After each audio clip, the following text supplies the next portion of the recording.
Bu mu ters film? Ben Ece ile evleniyorum. Affet beni. Çok pişmanım. Ben de çok pişmanım.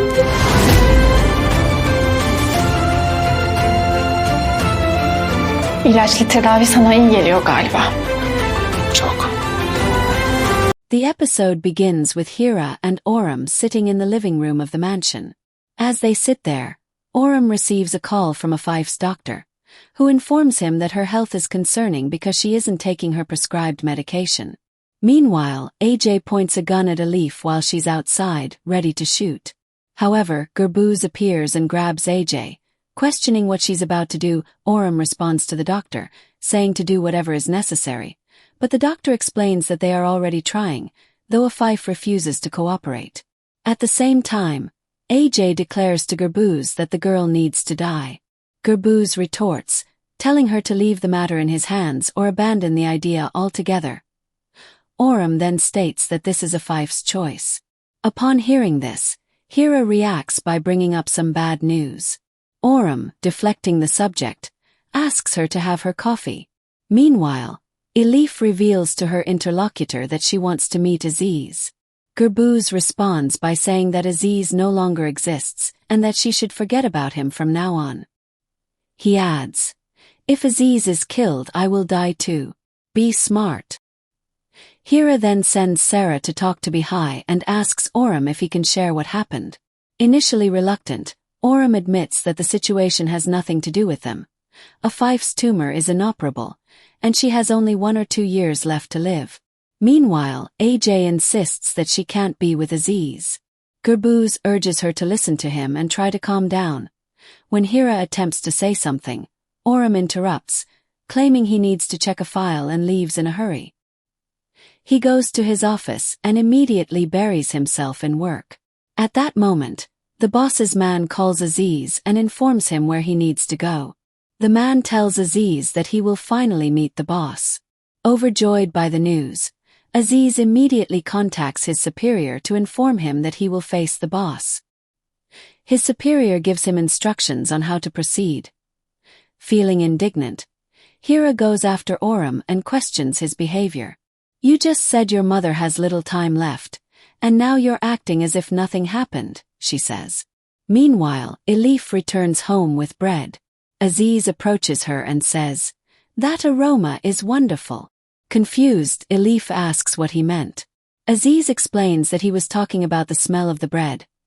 Orem coldly responds, mentioning that he himself expelled her from maternity, referring to painful memories from the past. Hira insists, "No matter how angry you are, she is still your mother. Confront her, tell her everything you feel, but don't pretend you feel nothing." Just as Afife agrees and is about to leave, Aziz compliments the jasmine scent on her. Afife feels flustered by the unexpected comment. Orem explodes, revealing all his pent-up anger. "I'm furious with her. She not only ruined my life but also the lives of all my siblings. All I know is this rage that never fades." Susan appears at that moment and calls Afife to stay by her side, clearly trying to keep her away from Aziz. Later they have breakfast together. Even so, Hira tries to calm him down, arguing that his pain matches his anger but urging him not to lie to himself. When Orem asks what he should do, Hira gives him sincere advice. "Don't do anything you might regret later. I'm always by your side, remember that." While Afife prepares for dinner, Aziz approaches her and says, "Meet me at the top of the hill at 3 o'clock today." Afife agrees and says she'll be there. Aziz is pleased with her response and informs her that he has something else to resolve before their meeting. "See you soon," he says before leaving later. While reflecting alone in his room, Orem relives difficult memories.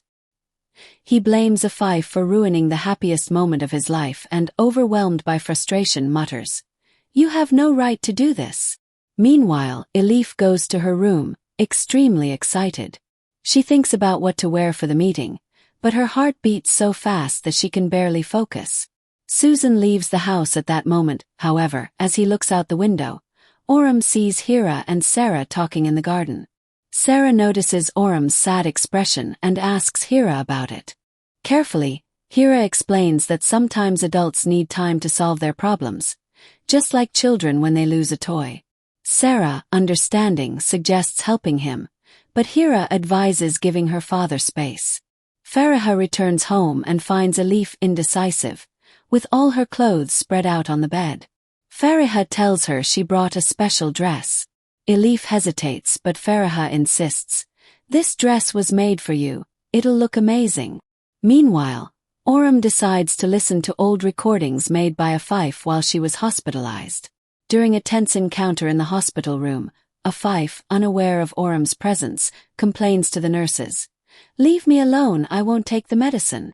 When she finally notices Orem standing in front of her, there's a heavy silence. He confronts her firmly. "You will take your medication, eat, and follow all medical instructions." Visibly shaken, Afife replies, "I don't want to prolong this empty life. I lost my family and everything I had because of my mistakes. I don't deserve to live." However, Elif refuses the dress. Fariha asks why, and Elif explains that she can't go to the meeting. Fariha, confused, asks if she's going somewhere special. Elif reveals that she had planned to meet Aziz at the top of the hill but can't go. Orem, full of resentment, vents, "You're doing exactly what you've always done, thinking only of yourself, feeding off others' pain. You destroyed all our lives, and now you want to punish everyone with your death. For once in your life, do the right thing and take those pills." After Orem's abrupt departure, Afife bursts into tears but eventually gives in and takes the medicine. Fariha questions how she would feel if she could never see him again. "It would be terrible, I'd be devastated," Elif responds. Fariha, sympathetically, argues that lovers always want to be together and encourages Elif, "Go ahead, I'll help you get ready." Back at the mansion, Orem finds Sarah distracted with a puzzle. The sight of his daughter eases some of his sadness, but the shadow of what happened still lingers over him. Hira finds him in the kitchen and asks how he's doing. Orem curtly replies that he's fine, focused on taking care of his wife and daughter. Meanwhile, Susan prepares to meet her lover. Simultaneously, Aziz and Gurbuz wait at the meeting point to be taken to the boss. Gurbuz warns that he will hand Aziz over to whatever the boss decides. "When the time comes, I'll take your life," he says. Aziz retorts, "Be careful, or I might take his life first." At that moment, the boss's men arrive, blindfold Aziz and Gurbuz, and take them away. Sarah invites him to join the puzzle, but Orem, hesitating, thanks her and leaves. Later, Hira approaches her husband again, trying to comfort him. They discuss the impact of Afife's actions, and Orem confesses that he can't find reasons to forgive her. Elif leaves the house after leaving her uncle Akif in Fariha's care. She arrives at the hill and begins to wait for Aziz. As she waits, she thinks about him and says to herself, "He's ready to enter my heart. Let him come in and stay forever." Meanwhile, Aziz watches everything from afar, shocked. On the other hand, Sarah shows concern for her grandmother. She asks if she should visit her, but Orem reassures her, saying the doctors are taking care of everything. Sensitive to the situation, Sarah expresses her desire to be close to loved ones when they're sick. Moved by her words, Orem strokes his daughter's hair and encourages her to keep playing. Later, Hira and Sarah prepare a kind gesture for Afife.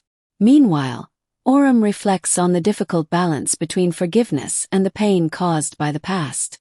The episode ends with Sarah delivering flowers to Afife, wishing her a speedy recovery and reaffirming her love. "Get well soon, Grandma. We're here for you."